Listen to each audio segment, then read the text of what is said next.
Bom dia, seja bem-vindo ao canal da Paz. Obrigado àqueles que estão aí junto conosco agora, se inscreveram aqui no canal da Paz. Vamos juntos, vamos pregar a paz. Como dizia Billy Graham, a paz não é a ausência de problemas, a paz é a presença de Jesus em meio a eles. É assim que devemos pensar, assim que devemos raciocinar, e Paulo também raciocinava desta maneira, e Paulo ele enfrentou grandes dificuldades. O apóstolo Paulo, convertido por Jesus diretamente, Jesus pregou para ele o evangelho na estrada de Damasco, quando ele caiu do cavalo, ficou cego 3 dias, e aí então Paulo começou a enxergar o evangelho. E ele diz no capítulo 2 da carta aos Romanos, o verso 16, diz assim: no dia em que Deus há de julgar os gregos, e no verso 16 ele diz assim: no dia em que Deus há de julgar os segredos dos homens por Jesus Cristo, segundo o meu evangelho. Paulo enfrentou grandes correntes de contrariedades, correntes de perseguições, correntes de pessoas contrárias aos seus ensinos, porque ele pregava a Jesus Cristo, o Jesus ressuscitado, o Jesus crucificado. Veja o que diz 1 Coríntios 1, 23. 1 Coríntios 1, 23 diz assim, mas nós, diz ele, Paulo, né? Mas nós pregamos a Cristo crucificado, que é escândalo para os judeus e loucura para os gregos. Paulo enfrentou a idolatria, Paulo enfrentou a oposição à ressurreição. Havia uma classe de judeus que não aceitavam a ressurreição, não acreditavam no Cristo ressurreto.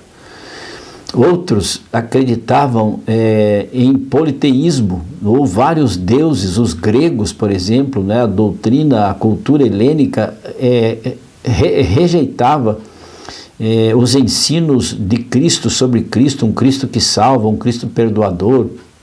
A mitologia grega virou de ponta cabeça o cérebro dos helênicos, mas Paulo ele continuava pregando o Cristo crucificado, como lemos em 1 Coríntios 1, 23.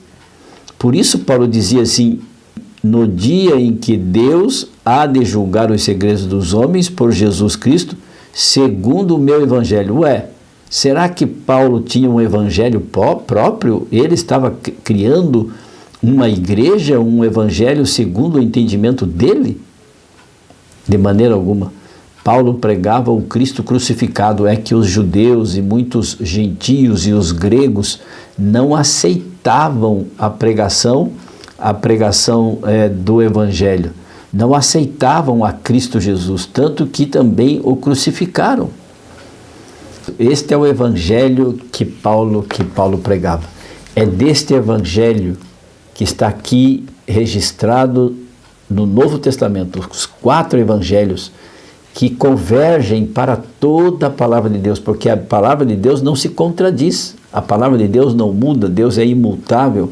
O que ele disse lá no Antigo Testamento está confirmado no Novo Testamento. Aliás, quando Jesus viveu aqui neste mundo, não existia Novo Testamento, nem os evangelhos, nem as cartas de Paulo.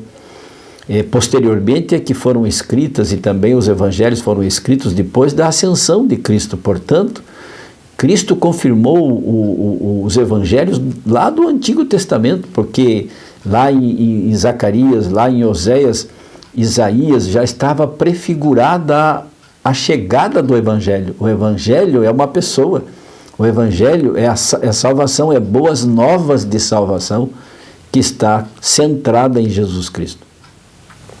Então Paulo, ele quando disse assim, eu prego segundo o meu evangelho, não era o evangelho dele, mas o evangelho de Cristo, o evangelho por quem ele foi convertido na estrada de Damasco. Paulo sabia o que estava dizendo, e temos hoje registradas as maravilhas, a teologia que Paulo desvendou através da inspiração do Espírito Santo, a salvação, a justificação pela fé, a santificação, o arrependimento, o perdão e a graça de Cristo, como diz ele lá em Efésios 2:8. porque nós somos salvos mediante a fé e não pelas obras, para que ninguém se glorie. Paulo trouxe o ensino, o esclarecimento da salvação pela graça, e não pelos rudimentos da lei, as leis cerimoniais a que ele se referia, como queriam os judeus, e nem pelos deuses, nem pela idolatria, nem pelo politeísmo, nem pelo satanismo, como já existia naquela época, mas por um Cristo crucificado na cruz do Calvário, maravilhoso, belo, sofredor sim, mas que pagou o preço que nós não podíamos pagar lá na cruz do Calvário. Que tal? Você quer aceitar este evangelho? O evangelho eterno, o evangelho que salva, o evangelho que transforma? Se você está indo na igreja, ou na qualquer igreja, na sua igreja, onde quer que você for, e você já não sente mais aquela alegria, aquele prazer, aquele entusiasmo que você tinha quando você se batizou, você já não sente mais aquele prazer e alegria de estar adorando a Jesus. Se Jesus já não faz mais diferença na sua vida, não cria em você nenhuma reação, é hora de você rever os seus conceitos de fé, de amor por Jesus Cristo.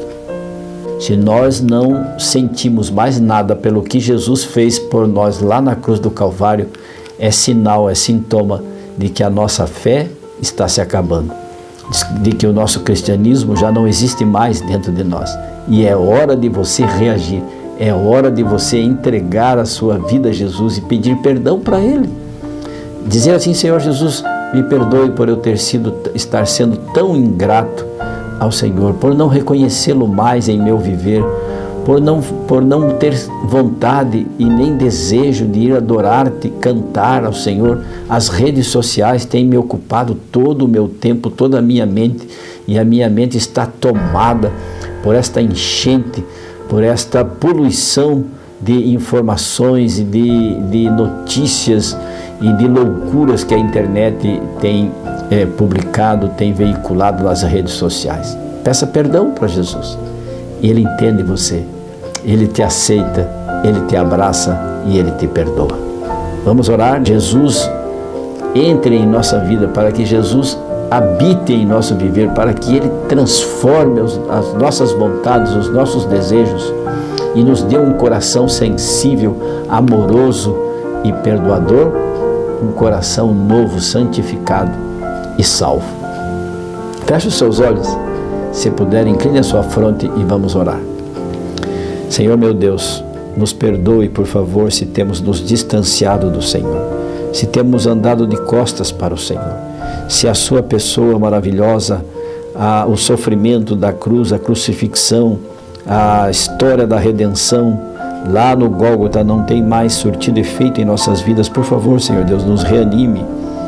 Venha habitar em nosso viver, transforma pelo seu poder, o Espírito Santo, a nossa vida.